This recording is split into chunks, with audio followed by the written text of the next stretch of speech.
I'm going to get a good sleep. Perfect. We are streaming live on Facebook as of now, and I'm going to start the Zoom meeting right now. I'll give you a 5-second countdown, which will start about now. So all the best to everyone. And 5, 4, 3, 2, 1. All the best, guys. Thank you.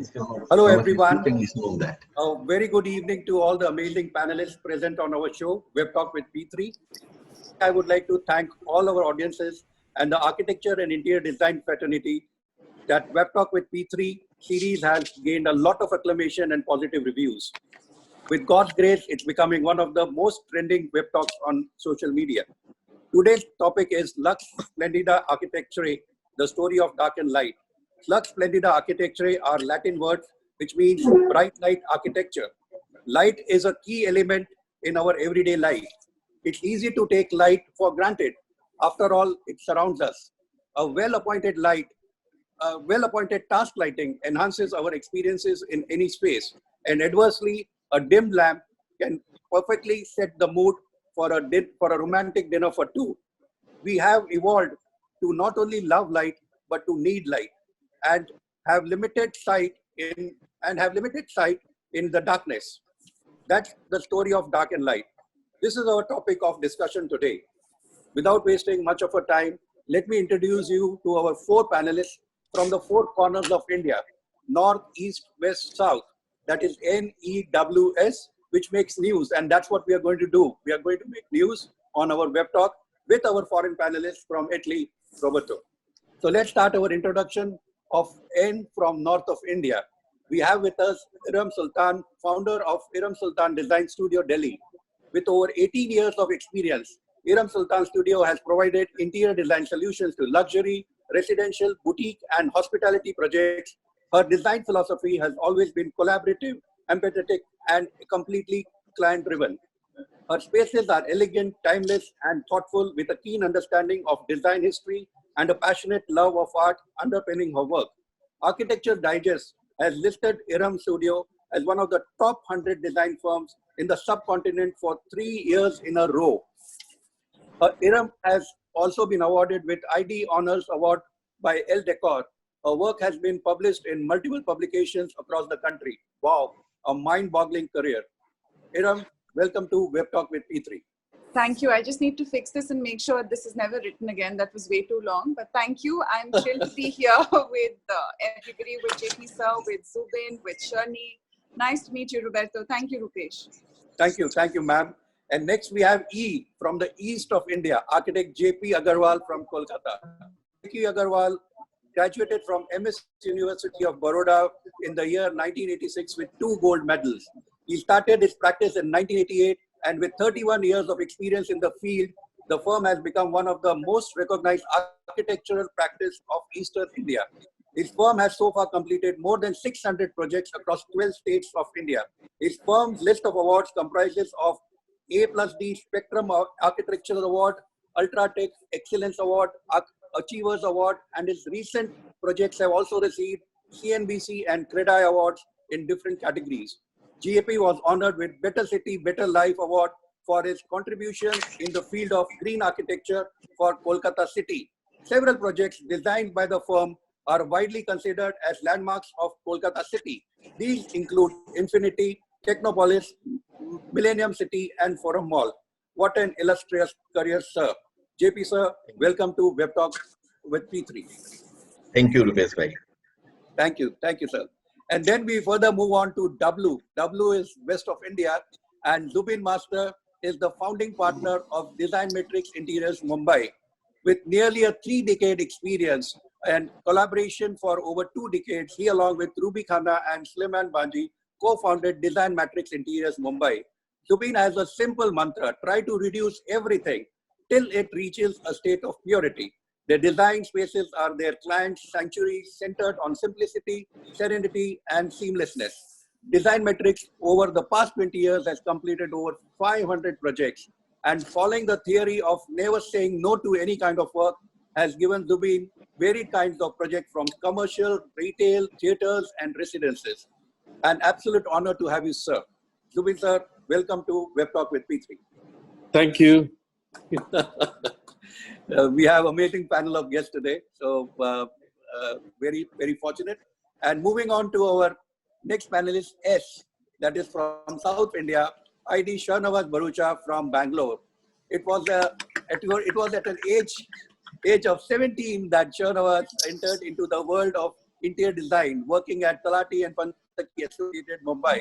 Shahnawaz, along with her work, simultaneously completed her interiors at Academy of Architecture and Interiors from Rachna Sansad, Mumbai. Years later, she founded Shahnawaz Interiors, Bangalore, and now with over 30 years of experience delivering world-class projects, she has firmly established herself as one of the most talented and prolific interior designers in Bangalore. Her style is oftenly defined as contemporary, effortless, and glamorous.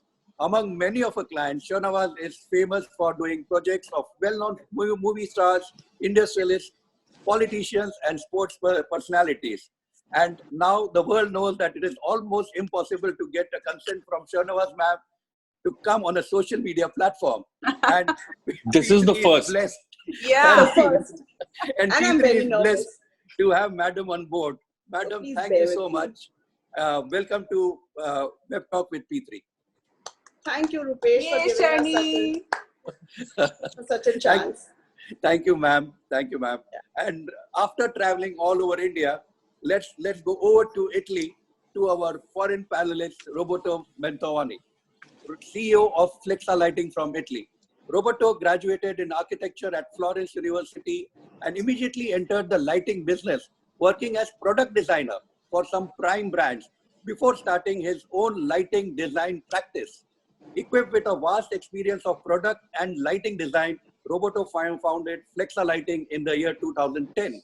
Flexa Lighting has grown over time and developed a wide range of LED lighting devices for application ranging from residential to hospitality to retail to interiors and exteriors, all entirely made in Italy. Flexa Lighting arose from LED technology with an aim to fully exploit the most important and exclusive property of LEDs, that is efficiency, durability, and above all, its tiny dimensions. And this opened up new possibilities for product research, which Flexa Lighting wanted to build light into architecture, reduce the compositional impact of lighting devices, and above all, offering light in its purest form. Roberto, welcome to WEbTALk with P3. Thank you very much. Thank you very much. And I am your host, Roopesh Gupta, co-founder and CEO of P3 Architectural Solutions. P3 Architectural Solutions is a one-stop company and a premium marketing company dealing in 18 to 19 international brands on an all-India exclusive basis. So let's come to for today's topic. So today's topic is on LUX SPLENDIDA Architecture, the story of dark and light. It is divided into two segments, which are common to all the panelists to enlighten us with their views, comments, and their work done by them. The first segment is dedicated to the views and comments of the panelists on the above topic. The second segment is on presentation by all the panelists on any of their projects and the works relating to indoor-outdoor lighting as their main focus. So let's start the segment number one with Shahnawaz Madam and take her views on light in relation to illuminating indoor and outdoor spaces. Over to you, Madam. Thank you, Roopesh, for having me on your show. It's a great pleasure. Today, I'm going to be giving you a take on my on the indoor and outdoor lighting, what I have to say about it. Lighting to me is creating an ambience, a feel, an emotion to every space. So for me, the main source of lighting is natural lighting. So basically, whenever we start any new job, we first start on the plans, the flow of the plan, the structure of the plan, the sizes of the rooms. Once that is formulated, then we get into the lighting bit. There, I like to add to get electrical consultant on board because it's very important, for us to get the right feels and the right glows of different textures and walls that we would like to show. So for me, so after the consultant is on fort, we then go into the next level of lighting, and that is the technical lighting and the decorative lighting. Technical lighting for us is the down lighting, the shadows, the wall accents, the moods that we can create to each other. that plays a very important part in our overall decor. The next would be decorative lighting. Decorative lighting to me is more like an art. So today, the clients don't normally have a lot of art. So we use that in our walls as, to highlight the place and at the same time give it an art feature. Along with that, I also use a lot of decorative lighting in terms of corner lighting, which from the outside and the inside, you can play around and sets different kinds of moods. Because at the end of the day, all our walls are textured with either wall panelings or stone or marble, in different kinds. And we want different glows and feels to it. To every interior space, I think the most important thing is to integrate it from the inside to the outside seamlessly. It's like a marriage, basically. So I feel, Yes. Can you hear me? So Yes. So basically what we do is we get the landscape architect along with us to, help us in the flow of the movements, to set the moods, to set, to give us a light, say to a tree, or we would also like to have some kind of dining areas outside to enjoy the weather of Bangalore, focal points, pathway lights, downwards lights. So all that together only kind of enhances the whole place. Sustainability is another thing that I would like to talk about. In today's pandemic, basically, who is going to come and change a bulb if there is a bulb that fuses in your house? No electrician is going to come, and we are so much into social distancing. So therefore, I think we have to have a product which is very easy, accessible. It's hands down. We can do it ourselves, and that's the most important thing. Productivity and performance. The light fixture and voltage plays a very important part in a minute-to-minute activity in our day-to-day life.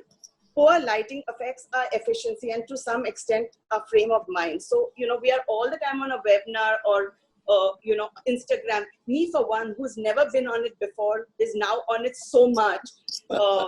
And that's why I've had the courage to come here. But I feel that, a proper lighting is very essential for that. And therefore, I think today's day is to have good lighting in place. Yes.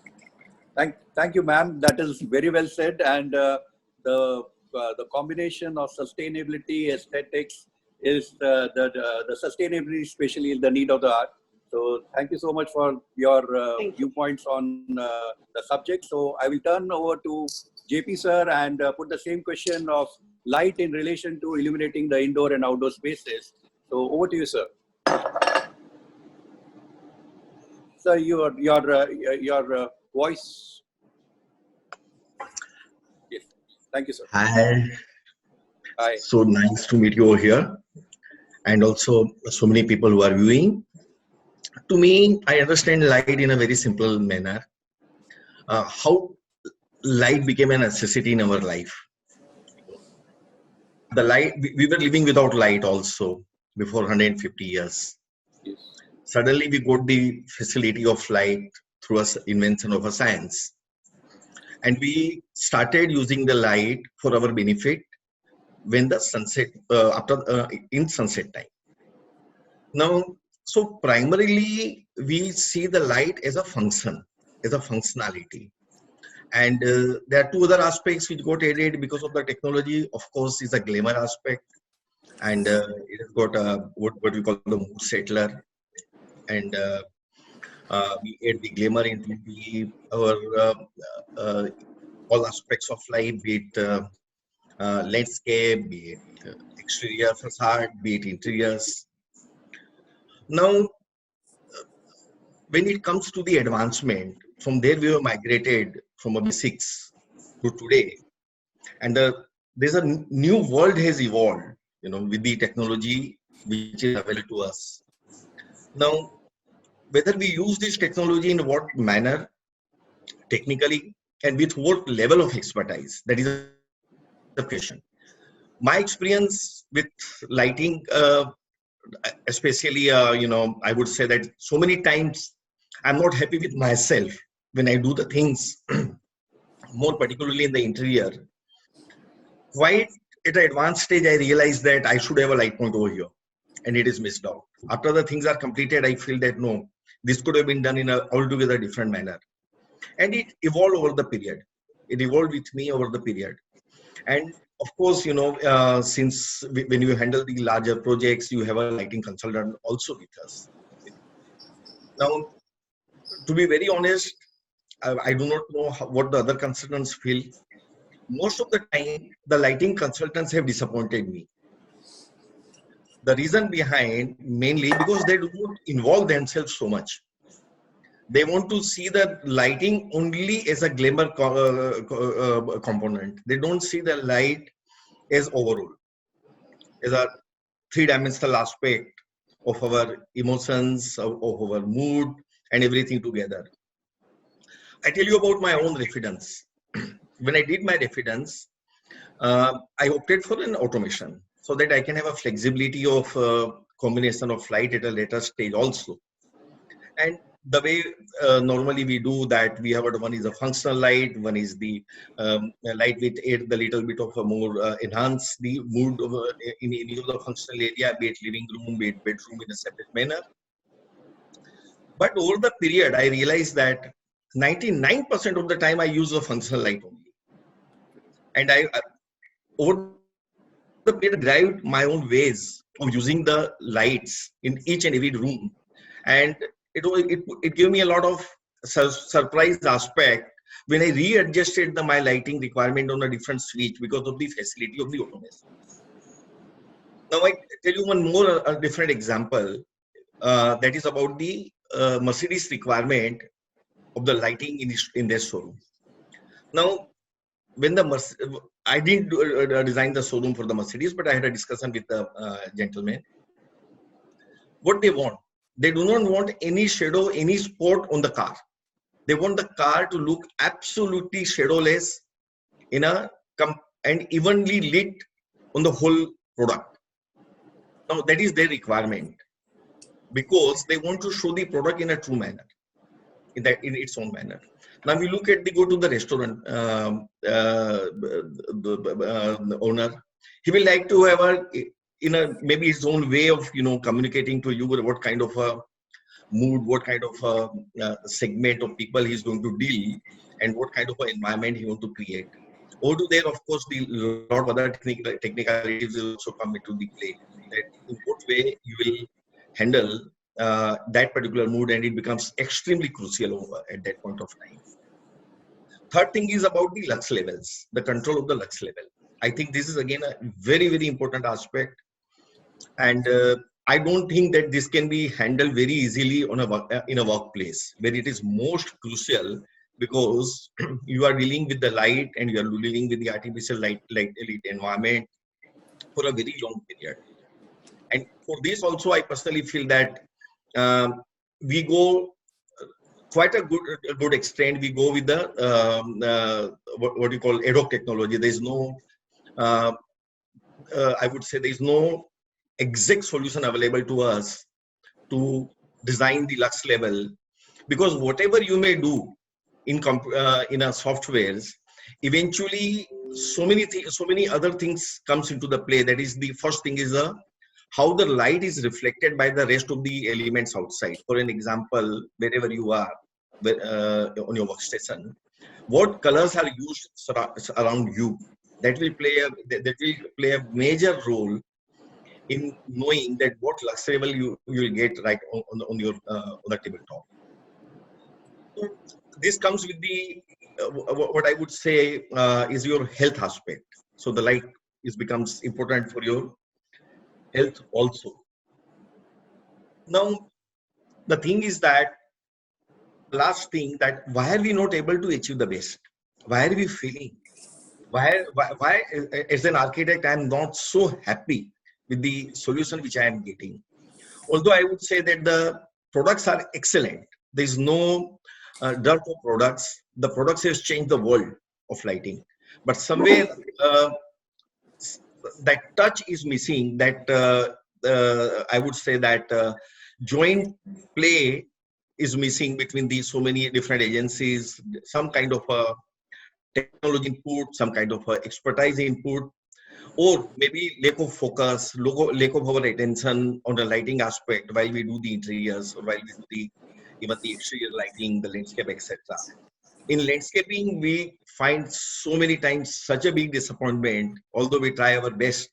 And eventually we have to address that once the lighting are already laid, particularly into the big complexes. So I would say that we have got our products available, but we need to enhance our own expertise. Somewhere we have to have a better consultants, better methodology to deal with this aspect. That's all. Thank you, JP sir. It was well summarized, very practical views, taking into consideration the projects which you took into consideration while doing this talk. So now taking the same question, I would now invite Zubin sir to share his views on the same. So your Sorry. You, Thank you for having me, Roopesh. I'm going to give my version of how you've asked this question, because I interpreted it as how we relate indoor lighting to outdoor lighting. So my explanation is going to be a little bit different from what we've heard from JP sir, but I love the way he pointed out the missing links in our, let's say, ecology. I'd like to say that the relationship between indoor and outdoor lighting should be somewhat intangible, as in one should not feel the difference between their indoor and outdoor when they're traversing between the two. As far as possible, as designers, we should treat them both with the same ideology. Architectural light has the most unique quality of architectural light is to do the job of providing the light without drawing attention to the source. That is true of indoor and outdoor lighting. So I'm going to try and give you a few principles by how we figured it out. We are not experts. We've learned from watching great lighting designers at work. We've sometimes had the opportunity to use them, and we've had learnings from that. So layered principle is applicable in both. You have to have the layers of architectural, bounced lighting, and then your decorative features. It's the first job of lighting, like what JP sir was saying, is to give enough functional light to get anywhere on the property safely and to be able to clean that property nicely. That's the practical aspect that has to be taken care of first and put away. All your other feature picking up ideas have to come in later. One of the fundamental rules that we've followed, and I think it's been working for us, is we are very, very fastidious about glare. So we just call it a cardinal rule. If the fitting has glare, it's rejected. End of story. So that's one of our big attempts to get the right angle, to get the right color, to get the right throw, but no glare. So indoors, that factor is somewhat easily achieved by what fittings are available today. But in the outdoor, you'll get the fitting which doesn't have glare, but you've got so many points of view that, you know, the glare could be from a veranda when you're throwing it up on a column, lighting up a column below. You could be in the veranda and that light will go straight into your eye. Anywhere that you have the glare, even for a second, the entire ambience is diminished significantly. So outdoor and indoor relation to light, again, just the way you light up surfaces, you light up walls in your interiors, indoors, to get a perception that everything's lit up. You know, you don't leave a wall dark, otherwise it'll feel a little bit underlit. So to follow the first principle, you're lighting up your walls so that you don't feel an ambient defect. The same holds true at outdoor. You'll have to pick up your plants. You'll have to choose selectively. You want your columns in the foreground. You want your walls in the background. You know, you want your architraves to be lit. You'll have to pick up on those elements there as well. So there's foliage, there's columns, there's walls. It's the spaces in between. Like when you have a large open space with no vertical surfaces, how do you give light? Where do you get that light from? So you'll have to go into the second layer and you'll have to pick up with, floor lamps, table lamps, the chargeable lanterns, hang stuff from the trees, and so on and so forth. So we've learned a bit from, luckily, having access to those kind of fitments which help you to complete the light. And the last point I'd like to make is something that Sharnavaz was talking about. I think it's important, actually, also JP sir, I think it's important that we figure out the distinction. When we as designers, architects, lighting designers, consultants go in, we will make the site look picture perfect. We'll keep on adding feature upon feature till we are satisfied about how it looks. But when a single owner comes out of his house, or he's in a certain space in his house, how he's going to use that light and how well you've adjusted the light to his actual demand, that is something which is, I think it's a mammoth task to achieve straight off. You'll have to go in after handing over, you'll have to check with your client whether he's satisfied. You'll have to have a very dynamic automation agency who will quickly tweak it and make his mood right. I mean, that's the whole idea of having automation in the first place, that you're able to bring in the dynamism in your design. And yes, you'll have the money shot look. You'll have that look, on that one button where the client feels that, okay, this is my whole hog shot. But then there will be certain moods which you need to adapt to, and for which now we've made it almost mandatory to have lighting control in all our projects. So that was just a few of our principles of how we talk about indoor to outdoor lighting. Thank you. Thank you, sir. That was very, very correct and absolutely right approach towards light. Light is a very vast subject. So however and whenever and the topics and the points are so many that you can just go on and talking about every aspect of light, whether it is indoor, outdoor, surface, recessed, and so many things. So now coming back to the same question, I would ask Iram ma'am to just continue and take the bait from Zubin sir and go on and talk about light in relation to illuminating the indoors and outdoor spaces. Over to you, ma'am. Thank you, Roopesh. The advantage of being the last to speak is the following, that my friends have said everything that I really needed to say. I completely agree with Zubin. I think good design of any kind, including lighting design, is all about layering. It's how you perceive space. It helps you perceive space in many dimensions. It adds depth, perception, and lighting actually makes or breaks your space.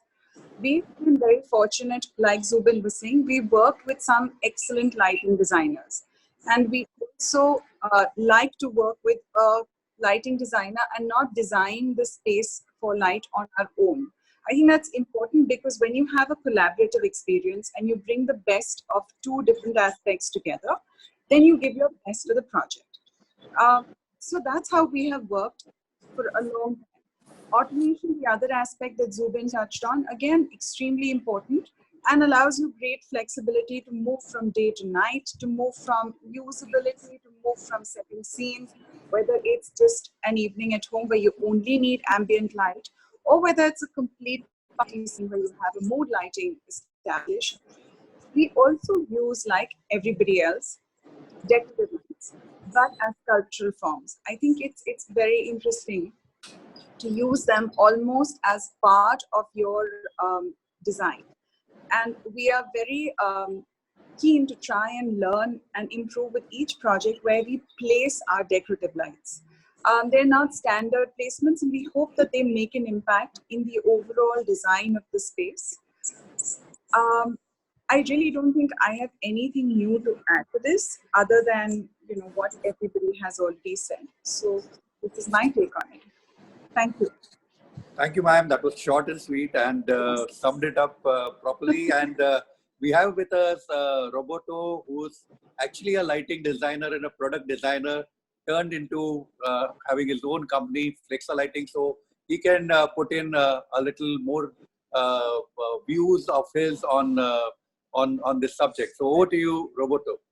Yes, first note is that I think that almost everything that really matters has yet been said by the other people. So I will try to add something very small and very short. Anyway, what I think is that light should always be and always is a part of architectural composition. So it's like some kind of fourth dimension of architecture, because it's what, at the end of the day, gives us the chance to perceive the spaces that are designed and to live in. So the very first thing I would remark is the need of quality of light, and we are a step, let's say, behind the fixture. So very first, the quality of light, because a good color rendering, so a good spectrum of light will give us the possibility to perceive exactly the materials and the things, the furniture, the objects, the textures we have in our architecture. Then the visual comfort is a very, very important thing, because glare is really disturbing. So it's something that should be always kept as a very first moment of the project. So with light, of course, you can define hierarchies, rhythm, volumes. You can somehow transform a space, both for indoor and outdoor, in a very different perceived space. But the comfort must be the very first task, because strongly regarding residential or hospitality project, this should be something kept in mind from the very beginning. So after that, talking about indoor, of course, there is something about function, but also something about comfort and mood of the space. About outdoor, I think that things are a bit different. Now, outdoor can be many things, but at night, outdoor spaces are more spaces of imagination, dream spaces. There is, in my opinion, less function somehow, and a deeper perception, so a stronger touch to our own sensitivity. Light, in that case, can draw a picture somehow and define the values we want to communicate, both when we talk about lighting an architecture or a green area. So you can underline rhythms, you can underline volumes, or you can ignore rhythms and volumes. You can work on void spaces, on windows with dark facades, and to give the perception of the depth of something. So it's a really interesting, maybe the most artistic part, let's say, of lighting design.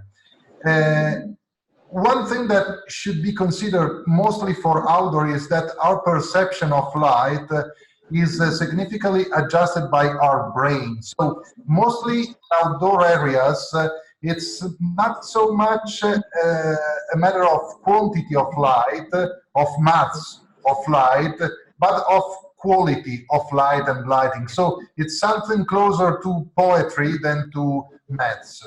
And last thing that was yet said by Zubin sir, consistency of mood from indoor to outdoor is somehow fundamental. If there is that doesn't mean that you have the same strategy for indoor and for outdoor, but it has to be consistent. You have to perceive that the idea comes from a more functional space to a more creative space like outdoor, but with the same idea, with the same scheme. That's it. Thank you. Thank you, Roberto. That was very, very interesting. And it was all very intriguing talks by all the panelists. Thank you so much. And that brings us to the end of our segment 1. And in segment 2, it's time for the presentation by the panelists. And here I would like to start with Iram Madam.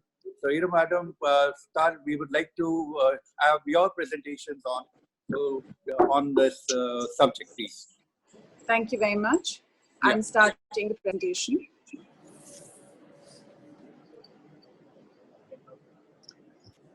So I want to talk about why I want to talk about chiaroscuro, the art of light.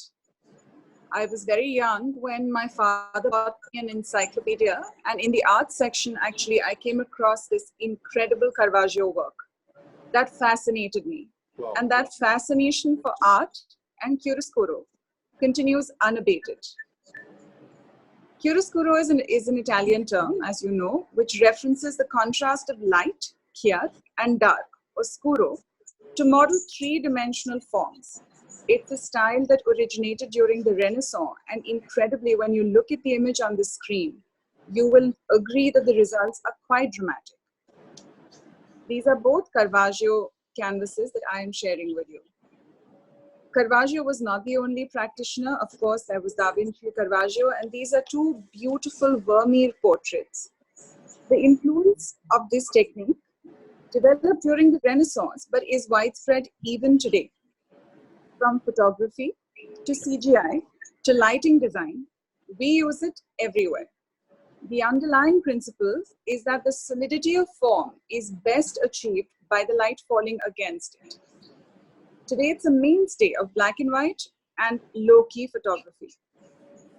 We will talk about two projects. We will showcase two projects that show how chiaroscuro has influenced how we use lighting in our own projects. This is the first project that we are talking about.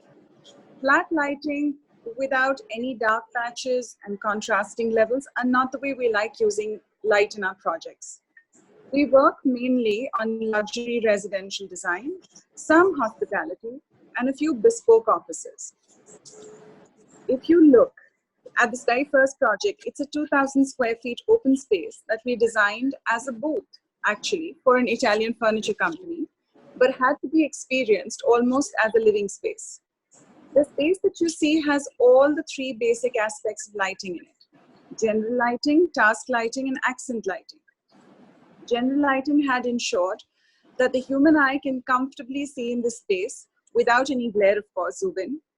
The design and layout consider the use of the furniture pieces, of course, as well. And if you notice, there's a little floor lamp next to one of the single seaters, which is placed for the ease of reading.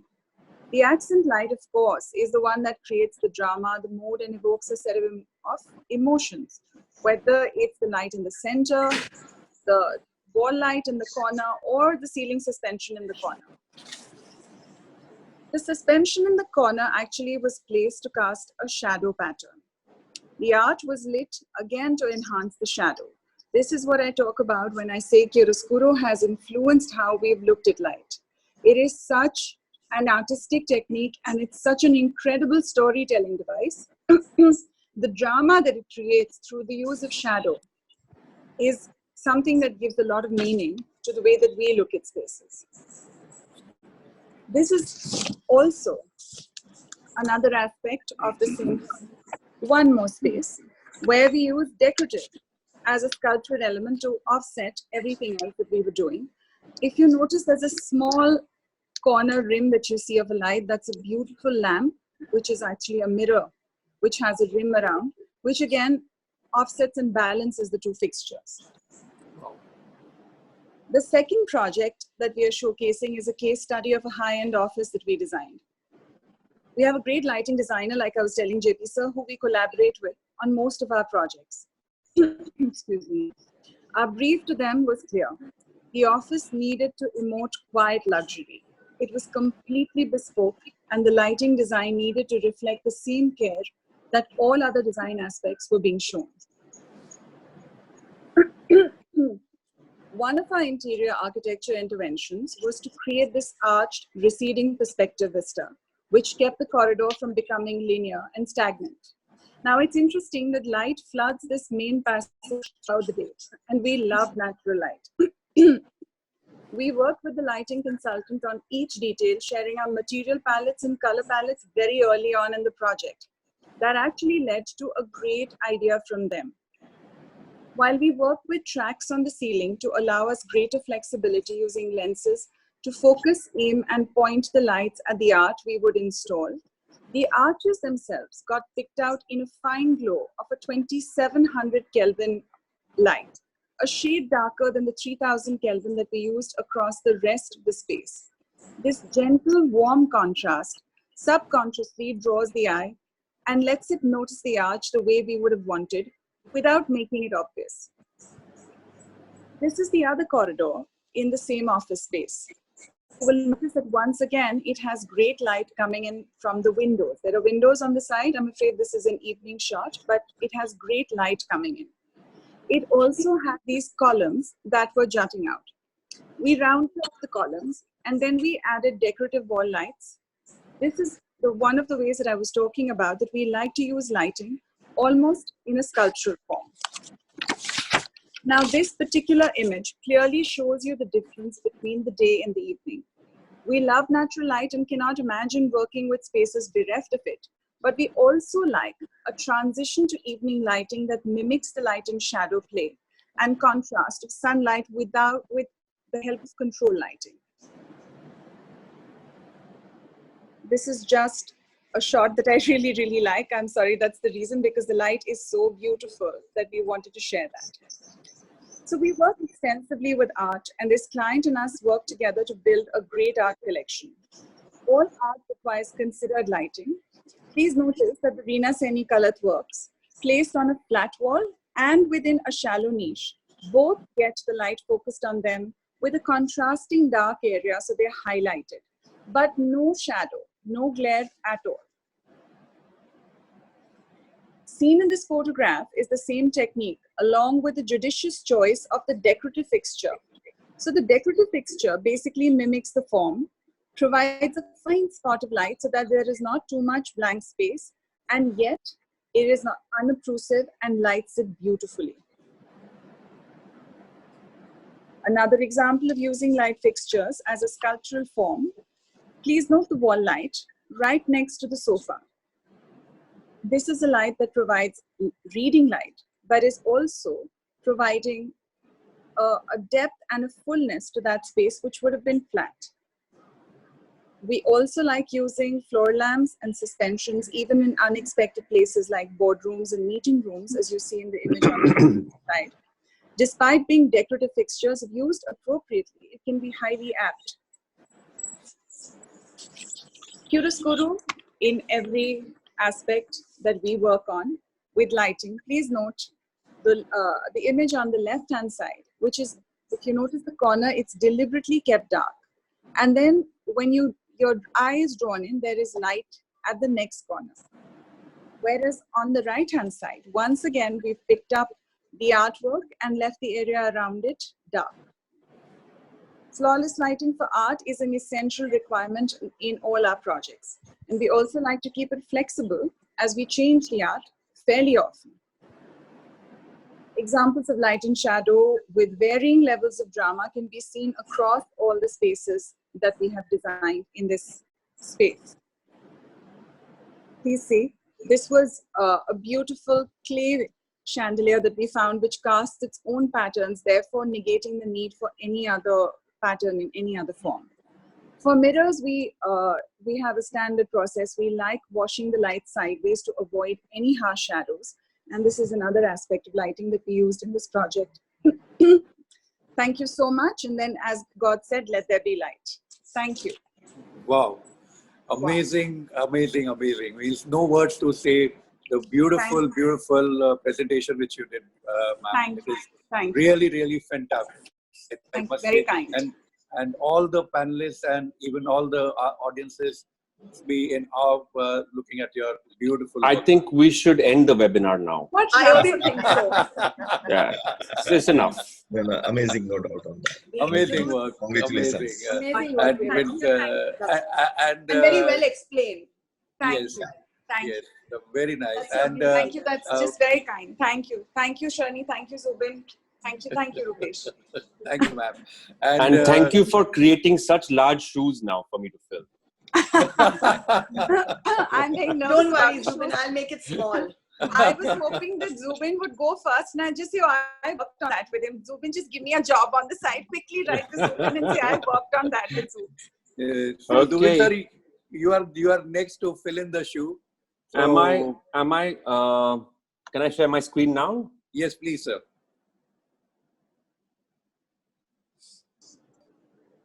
Okay. Okay, so I hope you guys can see my screen. Yes, sir. All right. So I haven't really selected the project on merit of its aesthetic. I've tried to keep lighting as a theme as well.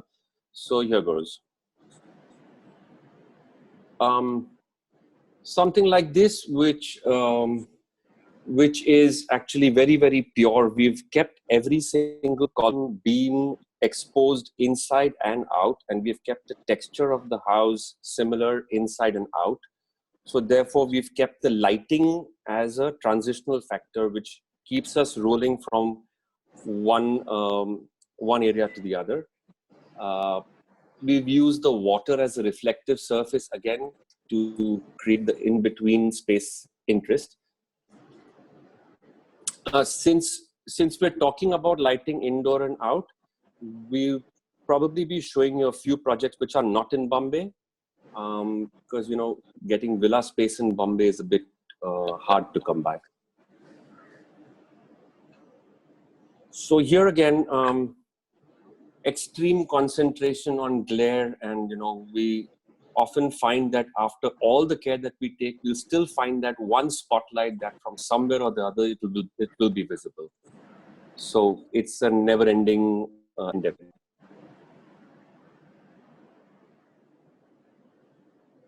Connecting the details of the woodwork or of all the hard RCC work would also be very helpful by connecting it with lighting. Use the same lighting technique indoor and out.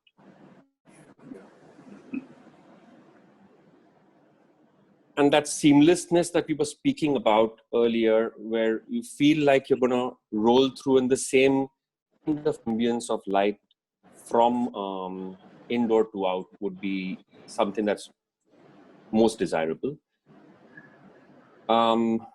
This is another example of how water would behave like a light. I mean, this pool, which is, I don't know, I think 70 feet long, is lit by maybe just 2 spotlights. This is my partner's house in Lonavala, and I think it's lit up with just 2 spotlights, the entire pool. And that also helps us sometimes get a perspective on how many fittings to use. We found this shot really interesting. We created these skylights, and this is the effect that it gives you sometimes in the evening, and that's the effect in the night.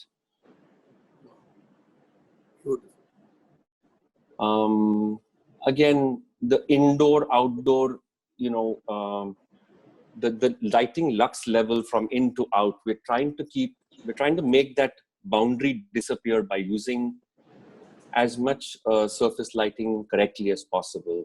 And also the column lighting, again, creates a light language which kind of helps us to tie up the details inside out.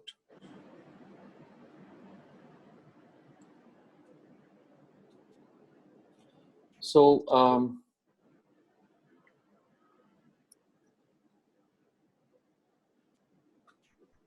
yeah, some spaces which are kind of the space in between, they also land up getting importance because of the light. And then when you're perceiving the space inside, the actual the actual glow that comes out of the glass makes it look like a light fitting itself.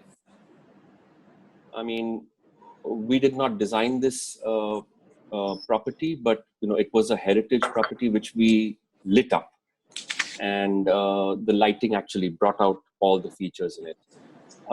We love the element of having glass built into the typical Mangalore roof tile, and it kind of gives you this beautiful lit patch on the floor, making it really interesting. Not always needed to use architectural lights. Excuse me. We've actually managed to light quite a few projects without a single spotlight on the outside. So just by using these lanterns, so to speak, floor standing lanterns, we've managed to cover light pretty much on the entire outside of this project as well. This one too, we kind of have a varied style. So sorry, you're going to be seeing multiple styles of architecture and facade treatments. So even this project we did without a single spotlight. It just, the white grit, the marble grit just picks up the soft, approachable glow from the white shades. So architectural lighting can be done without spotlights, we've found. This is Suli's beautiful project intervention in Lonavala, where he actually covered an entire old structure with his own new structure and gave it this glowing lamp look, which I think is just beautifully done. It's just so organic and amazing. Yeah. So in the day, the bones of this building are pretty strong. In the day, it shows the way you can perceive it, but in the night, if you don't pick up on the columns correctly, if you don't hit the accents correctly, then you might lose some opportunity in showing the correct elements. The protagonist is the tree, and here we wanted to just pick up on the tree, so the frangipani is doing its job. What's interesting, I'm going to go back one slide. What's interesting is that behind the receptionist, the entire lighting is going to be from the floor, and the first patch of glossy black granite will not pick up the light. The veneer will pick up the light, and then the light will then be perceived directly on the ceiling, which is 20 feet above. So that floor lighting is quite technically challenging, but very, very satisfying when you get it right.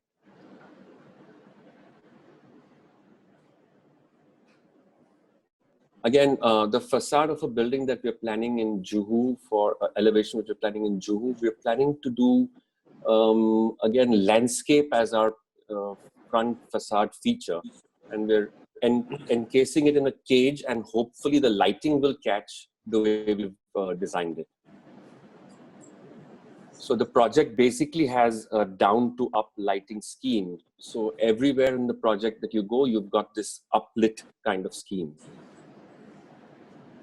This is a little showy version of a lobby design.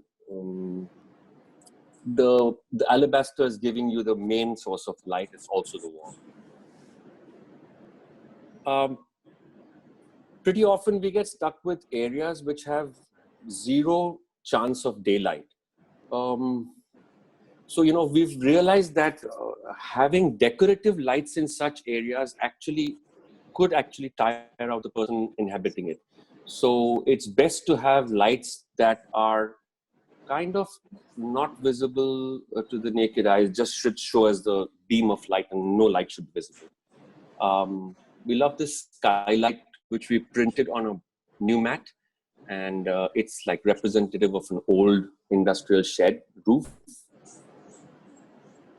Yeah, even this room in this club that we've designed, it's got the table lamps, but we selected a black shade so that you couldn't feel the entire source of light and just the light coming out from above and below. So we found that it's important in whichever shape design you look at it.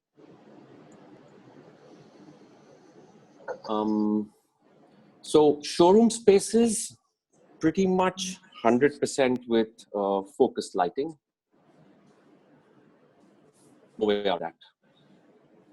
one of our favorite homes for a very dear client friend of ours, and just got a couple of shots from there, but pretty much the entire house has got very soft lighting language, built tracks, etc.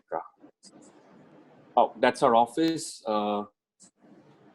A few shots from there. One very, very critical point which we've learned probably from our office experiences, the best office lighting you could do is reflected from the ceiling. It's the one that affords the most efficiency. You just don't get tired. I mean, we've got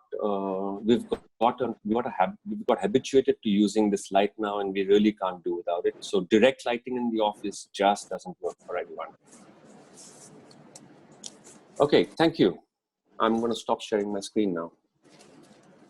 Wow. Superb, Zubin. That is. Have I stopped? Zoom, Yeah, but we can't see you. You stopped. need to turn your video on. All right, give me a second. Sure. So shall I now?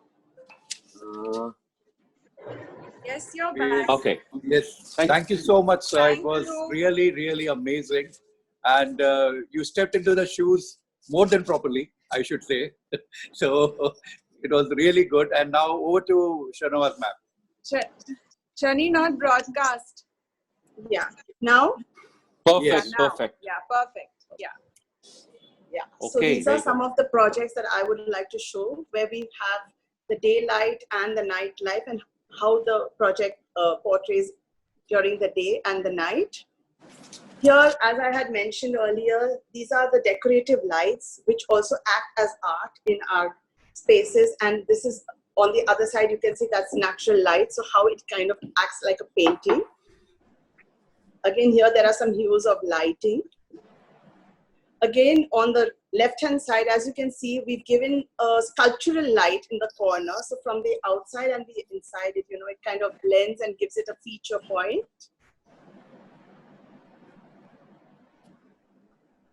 Again, this is a living room where there is natural light and at the same time, a different mood at night. These are all natural light pictures that you see.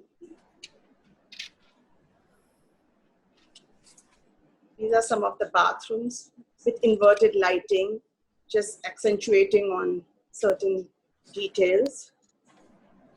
Here in the same place, this is a spa. And like we discussed about layering of the walls. So here we've used tea lights that act as a light and yet giving you the different kind of finishes and textures of the wall.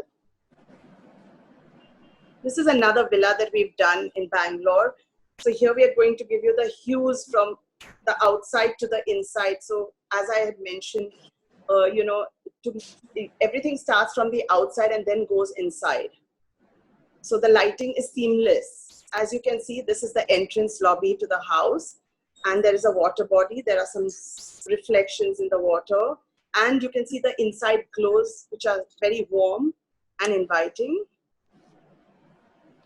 This is again inside the house where there is natural light that is coming into the water bodies. And then again, we have the feature lights as art. And on top, again, as you see, there's another decorative light that we have used. So basically, it's very open and we try to get in as much as natural light as possible, along with decorative lighting. Again, the same thing. These are some of the hues and textures. This is a home theater. Here we trying to show you different moods of lighting that we can do with automation at different settings and different time zones.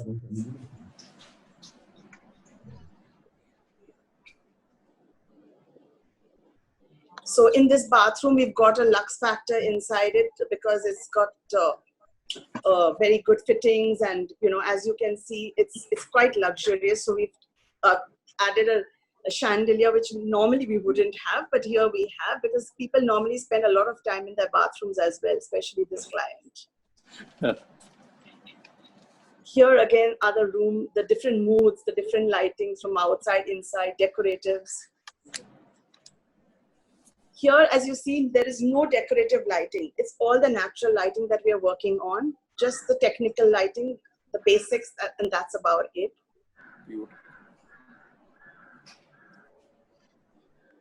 These are the rooms, again, absolutely natural and rimless fittings, so you can hardly see any of the fittings. So the ceiling is clear and just gives it a good effect, straight line.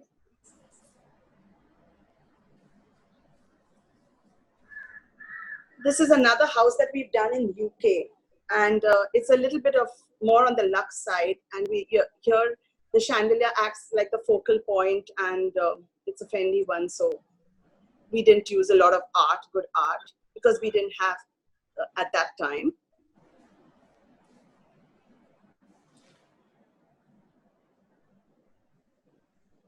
So to set the mood here, we've used inverted lighting and LEDs and track lights.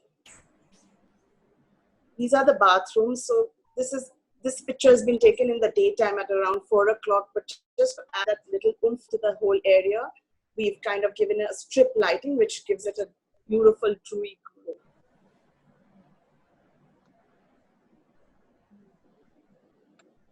These are some of the assorted images to show you how seamlessly the inside and the outside take over in a home, and how important it is for us to have that seamlessness. So we can have different moods at the same time. As you can see inside, when it's lit up, it's got a very warm glow, and at the outside it's natural lighting. This is again a home theater, and we are on the right hand side. If you see, we've given you with the lighting, we've created a kind of a texture and a feel. This is an outdoor space where you can, enjoy the beauty. This is a project which is very close to my heart. It's one of the 3 resorts that I have done. This is the Kabini one, and today I hope with people not traveling abroad, they would be visiting it more often. This is at night.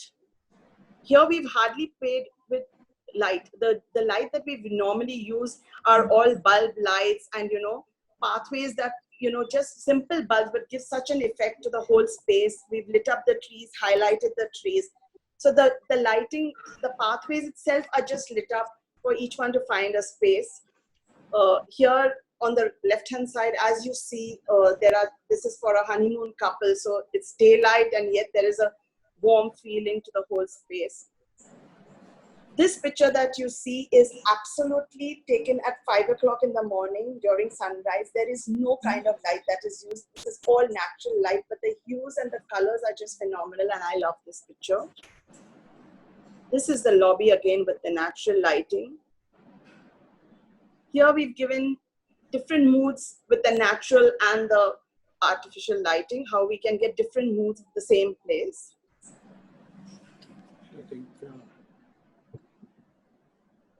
Again, this is just simple lighting in terms of candles and tea lights, and just around the place to give it a warm, romantic feel to the whole thing. Thank you.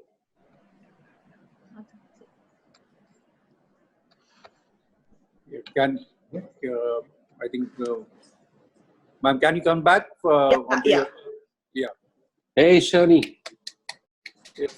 Super.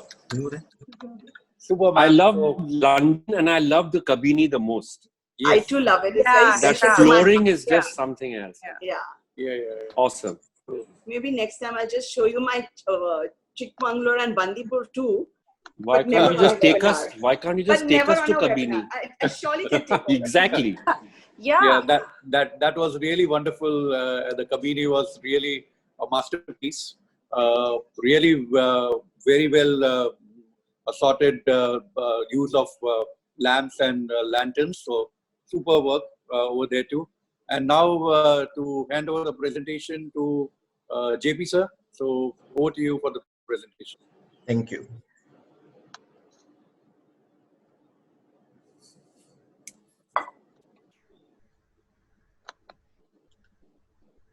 Hope everybody can, you are able to see the screen clearly. Yes. Okay. Now this is the residence which we did in heart of Calcutta. The plot was surrounded by the high-rise building, and my client wanted to do a bungalow over there. And he was in a double mind. He's a good friend of mine, whether he can do the residence over there or not.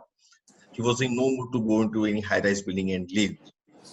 Now, I assured him that I'll give you something with full privacy. So we opted for a building with a garden right in the middle. What you see right now, all natural plants. There's a courtyard, which is again covered with the skylight on the top. Plenty of skylight to nurture the plants and bring the full outdoor feel into the interior space. And it has come out amazing. The growth of the plant and everything is superb. And I think we could achieve this thing in a context which the client wanted. Now, this is the evening environment of the same place. The idea is again to keep it as close as possible to the nature. Although the mood is different, the whole look and feel of the place is different in the evening time. This is how the space looks in the evening time with the lighting. We opted for spotlights on the wooden paneling, and again downlighters from the ceiling. And this is how it is. Now, this is the interior which we opted for with a monocolor, means very subtle light color materials. And we went for a lighting which is a very subtle light, very little highlighting by pushing the one particular wall, and the rest of the lights are all indirect and even light all along. And the similar thing is in this interior also, which is predominantly a white color material, all monocolor, and we opted for a very subtle light with the minimum spotlights. Now here also we opted for tray lights and a little bit of wall washers and enhancing lights along the wall, from the bottom, from the top.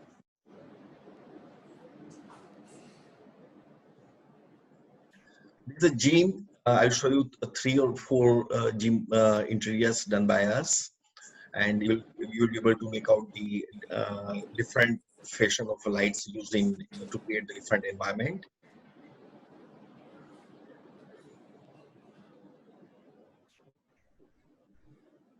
Nice.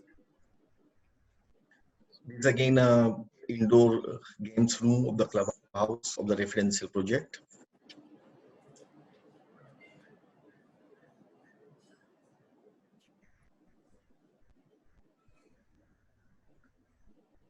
So primarily the different materials, different look and feel, that's the different treatment of lighting, the effect of lights on the surfaces.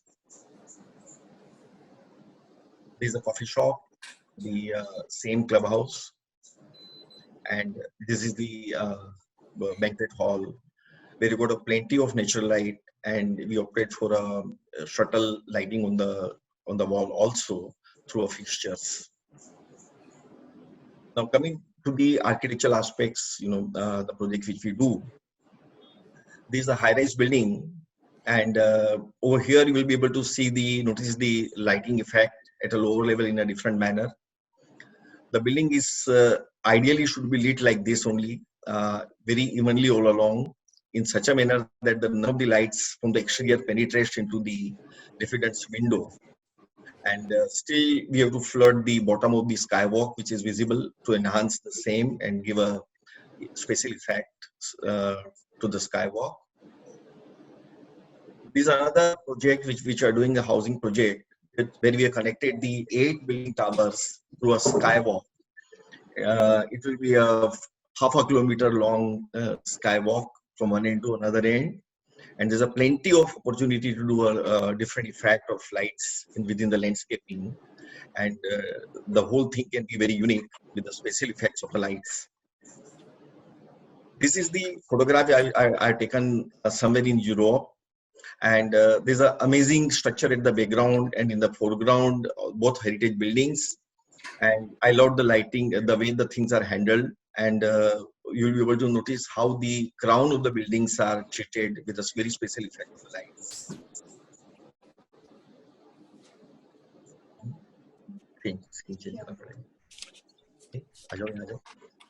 Now I show you two photographs of my own office.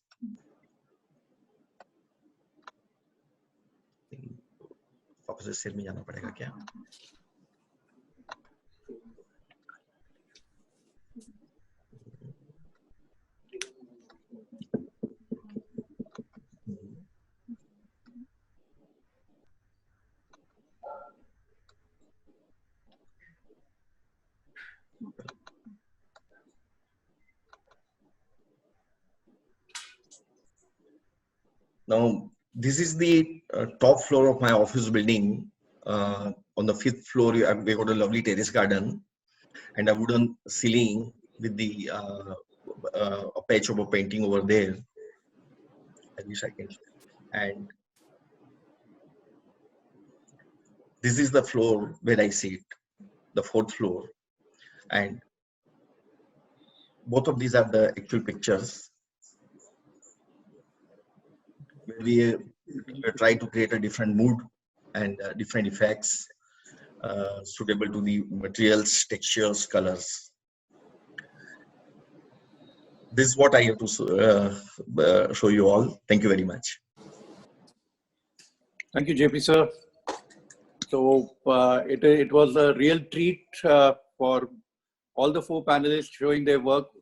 And that is why all the 4 panelists are so very well known in India for their amazing work which they do. And that is why, Roberto, we got the best of the panelists on the show. And now it is time for you to show your presentation to the panelists. So let them also grade you as to what type of light which you can give it to them. So, can you see my desktop? Yes. Good. So we saw some very beautiful tales of architecture and some very beautiful tales of light. So I will pass to the words to achieve those results. Just to present the company Flexa Lighting, we are based in Italy, in Florence. We have a subsidiary in Canada. The company was founded 10 years ago and started directly from LED technology to give reality to some ideas that I had in mind working as a lighting designer. So the base idea is to combine the unicity of the technology into unique fixtures, and the unicity is given by dimension. So focusing on the small dimension of LED to have small dimension of fixtures able to integrate into interior design and landscape design. Of course, to have quality with 100% made in Italy products, and durability with a strong care of the quality of construction, of materials, of finishings. All of this combined with a high standard of service. So we still give our full support in terms of consultancy, finding out any solution that can take place in the project. So what do we exactly do? We do mostly technical lighting in which we try to be as invisible, let's say, as possible. So our idea is to impact as less as possible into the composition of the space. Here you see a few images of several projects, both for indoor and outdoor, with our fixtures integrated into the design stage of the project. So, what are the most relevant, let's say, options that we give and that can be needed in a lighting project? So, downlights, and downlights can have a really wide range of applications, from standard downlights, trimless downlights, adjustable, whatever, recessed optics to improve glare and visual comfort, step lights to light up staircases, ceiling and wall mounted lamps, projectors, systems. All of these are somehow words to inscribe in the richest text of the project. Then passing to the outside, we have IP-rated downlights that are really important for harsh environments, but even for indoor harsh environments like saunas, steam baths, or anyway for outdoor areas. Uplights and pathlights that are quite popular, spike projectors, bollards, RGB solutions, whatever. So making a step behind, light, the light we are used to as human is the daylight. So it's a very, very rich light. Artificial light, no matter what kind of artificial light it is, if it's incandescent or halogen or fluorescent discharge LED, is never as rich as daylight. So this is very important to underline, because once we choose the light, we need to choose the richest light we can find out, because that will give us the chance to perceive exactly what we have in our environments. Another thing to think about is color temperature. We have already spoken of color temperature, but we experience it in our day time, because the color of light at dusk is different from noon, from dawn. So light color shifts during the day, and we have to keep in mind that our body is perceive this. So once the light is quite warm, we get relaxed. If the light is cold, we have a higher attention. So it's useful just to say that in a working environment, probably a colder color temperature would be more indicated than a warm one, while into a residential area or a hotel room, a warmer tone is more responding to the need. Another thing is that the light we put inside our environments, both indoor and outdoor, is partially reflected by the objects, partially absorbed. What we see is that part of light that gets reflected. And this is related to color rendering index notion. So if we have a low quality fixture, the color rendering index will be low. That means that the light that hits the object will be poor. That would be not so much to reflect, and we will see a very poor color, like in the image with the CRI 40. While the richest is the color rendering index, the more we have saturation and reproduction of colors. So then I will run very, very quick through these images, because this is not what I mean to tell you, but just to let you see the dimension of the fixtures and the results we can achieve. So this is a small trimless fixture. This is another small fixture with recessed optics. So even the position of the light source is quite important. That is distant from the ceiling line, so that you have no glare. In this case, you have 10 watts, so quite a good quantity of light, and quite a good quality of light, but still in a very small dimension that doesn't affect the design. Other things, just to let you know that also this is possible, adjustable optic downlights in this case, so the possibility to define the beam angle, okay, on place once the fixture is installed, so that you can achieve exactly the exact lighting effect you are looking for.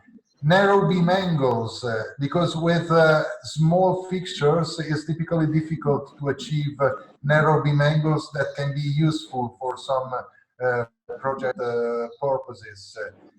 Still again, dimension, and this is something we focused a lot about, because once you have a very, very small fixture, you will neither notice it. And for the technical illumination, I think that's something quite relevant. Other things, technical parts shaped to achieve specific results, like 45 degrees tilt of the fixture with all the light spread out of the ceiling line. Now we see a very small step light. This is just 30 mm diameter, so very unintrusive. Another version, a different version of a step light. Some projectors that have specific technical features, but merged with a design, some kind of very minimal design, but with a huge possibility of movement and of optical performance. Uplights, still again, with no screws, nothing, a lot of quality in the construction, in the material, and a lot of efficiency in the performance. You can see a few images of these downlights working. So always very clean beam angles and very high quality of the light emission. Still uplights, other uplights with narrow beam angles or very high lumen output, but still with quite reduced dimensions. Then spike projectors, like the very first one, is 2 centimeters, is really small, almost invisible. So once it's installed, you cannot even notice its presence. And with the consistency of design that runs throughout the whole range. Last, the theme of bollards with still very graphic elements, then that don't want, let's say, to enter in competition with the design, both of landscape and architecture. So again, very small things, very effective with very clear beams, like for ceiling and outdoor wall lamps, with the possibility of choosing beam angles, finishing color temperatures, and so on. Sorry, I did something wrong with the slides, but I try to be as quick as possible. Okay, thank you very much. Thank you, Roberto. I think you summed it up very well as to the quality of light which you produce with the minimum of the dimensions. So can you come back to the main screen, please? So, yes. Excuse me, Roopesh, maybe I didn't get you. Yeah, can you come back to the main screen? I try. Yeah. Okay. So you end the presentation and then you come out, stop broadcast, and okay, yes, that's okay, it. good. Thank you, Roberto. I have a question for Roberto, please. Yes, ma'am. Roberto, what's the throw of your spike? The 20 mm spike. What's the throw? The throw. Roopesh? How much of light? Yes. So you know, the quantity of light depends a lot on the environment. In a dark environment, in the night, let's say, it can, with the narrow beam angle, it can achieve 3 to 4 meters of throw. I mean, of visible throw. Yes. So you would say 10 degree beam angle or 12 degree? What are you talking about? 10 or 12? That fixture has a 20 degrees. 20 degrees, okay. But you have, for all of our fixtures, you also have the choice of several beam angles. So in that case, you have 20, 40, and 120 degrees. Okay, and one last question. What is your production time? And the technical question I have for anybody who designs and manufactures lighting is, why has LED consistently failed to meet the CRI of a halogen? I mean, halogens used to have this warmth which LED, despite all our advancements, still doesn't. Yes. When do you think we will see that? When do you think that will happen? So, first question, Yes. our delivery time is quite quick, because typically we deliver in 3 to 5 days from the order confirmation. So we are really, really quick. Why the LED had some troubles in achieving halogen lamp? Well, this is a very good question, because those two technologies are quite different. I mean, halogen, apart from the halogen cycle, but let's say to heat up a resistance, okay, and the temperature gives light. So you have temperature and light, okay. That is very rich into the red tones. So if you try to see with an lamp, you have a very good performance on warm tones, the red tones, orange and so on, and a bit less good performance on blue tones, because with blue, that's the spectrum of halogen. With LED, it's quite different, because the true light of LED is not white. LED, the diode emits blue light. Blue light, I know. That's why on blue LED is always good, because there is a lot of blue light. But Then, do you see, sorry, I understand that. I'm asking you because you're constantly researching this, right? I'm sure you're developing. Do you see this divide ever being, you know, matched? Yeah, this divide. So, just to mention, nowadays we have some product lines that have a CRI 98 value. 98, yeah. So it's but very few. Almost seamless, the difference. Yeah, but very few.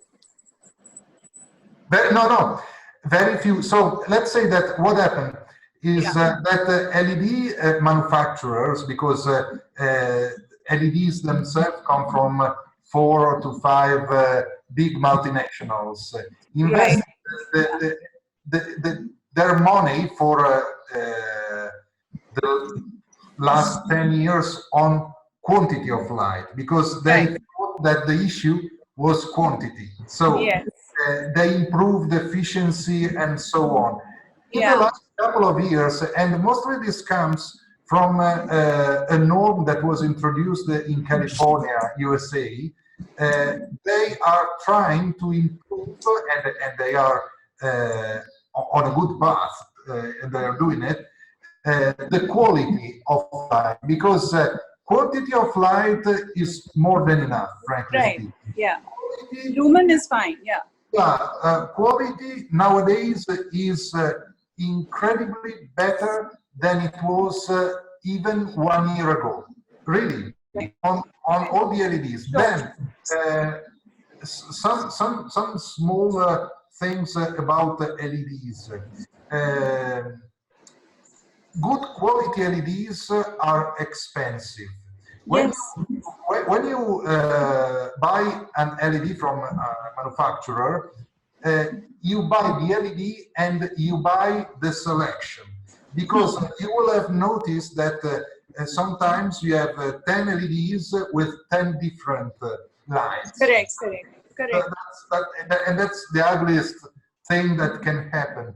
So the best quality you want, the more you pay. That's how it works. I agree.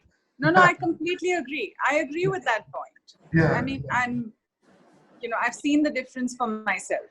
But thank you for answering. That was my question. Sorry, I didn't mean to interrupt anybody. No, that was very, very essential, ma'am. And just to add to the delivery times, I think he does 3 to 5 days, and in India it is just 3 weeks.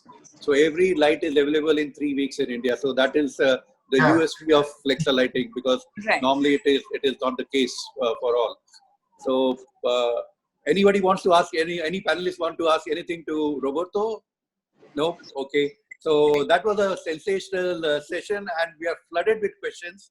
I can take only one question from architect Shobhan Kothari. Oh God. And he has specifically asked us to put this question to the panelists, and the question is to all the designers. Now, whoever wants to answer it, in their years of experience, is there a principle of qualitative and quantitative lighting? Any thumb rules that one can adhere to avoid obvious pitfalls? Yeah. Yes. Okay, Zubin, you want to take this? Or? Yeah, I can take it. Yeah, please. According to me, there is a thumb rule, but unfortunately, the thumb rule, if it becomes too technical, it becomes difficult to follow. The thumb rule has to be studio-based. Every studio should figure out for themselves, because it's difficult for us to, first of all, collate wattage, what used to be in incandescent and halogen technology, into wattage of LED. The LED wattage is always throwing us off from our regular scale of thought. You know, we always knew what a 50 watt or a 35 watt halogen would produce. Today, we don't know the efficiency from a 3 to a 5 to a 9 to a 18 watt LED lamp. Exactly. So it will have to be done by trial. You have to check out every single spotlight and every single fixture that you buy. You'll have to do a demo. You'll have to determine a scale as per company, as per project, on every single project. So there is a scale, but it's self-derived. And I recommend heavily that we follow a trial by fire basis. I'll add to that. Yes, ma'am. I agree with Zubin completely, because we test every fixture, despite having used it even previously, because each time also with a new automation protocol, we insist that all fixtures are tested. The other two very simple philosophies that we follow as a principle for lighting is I like clean ceilings. So minimum number of fixtures with the highest efficiency is what we look for. That's very, very important. And the second very important aspect that we look at is that if, let's say, we're working with two different companies that are supplying the fixtures for a project, the light quality has to be compatible. You absolutely cannot mess that up, because you will have this great quality of light coming out from this extremely expensive LED fixture in a space, and then you transit that space to another space that's perhaps visible or connected. You have another fixture which is not the same quality. It will not work. So the two things that we absolutely try and follow is clean ceilings, which drives our lighting consultants crazy, because we want to see minimum fixtures in the ceiling. We don't like seeing them. And the quality must be compatible. So that was my 2 bits to Zubin's. Thank you so much. And ma'am, Shadnaz ma'am, you want to add to that? No, nothing. And They've said it all. He agrees I think with it's us. too complex. You know, the answer is to this would be straight. I personally feel that the thumb rules won't be so easy to apply, and one have to develop his own concept of design in every project, derive the concept rather for every project on the basis of the concept of design. Wow. So I think Roberto, you have to say anything, or? I completely agree, and that's a problem. It's not my guilt, but wattage means nothing with LED. Yes. I mean, Yes. it means absolutely nothing. What would be meaningful would be lumen output. Lumen output. Yes, just to mention, but there is not a rule. I mean, people, we put on our catalogs delivered lumen output. So the lumen output out of the fixture. Other people put nominal lumen output, so the lumen output of the light source. Other people put in it fantasy numbers, just to show Unfortunately, that's the state of the art. So, but I must congratulate Shobhan for a great question. Shobhan Yeah. always has the best questions. We'll call him And after the Zubin. I'm sure he knew the answers to Of that question as course, well. Yeah. We'll He call was just him after. testing. He was just testing us. If we knew, yeah. I was very nervous. I'm going to call him after this Yeah, webinar. you and I'll get on a con call with him. Yeah, I want Shobhan, to wait stalk for him us. after Yeah, this. Shani, you too. Yeah. God save him. Okay.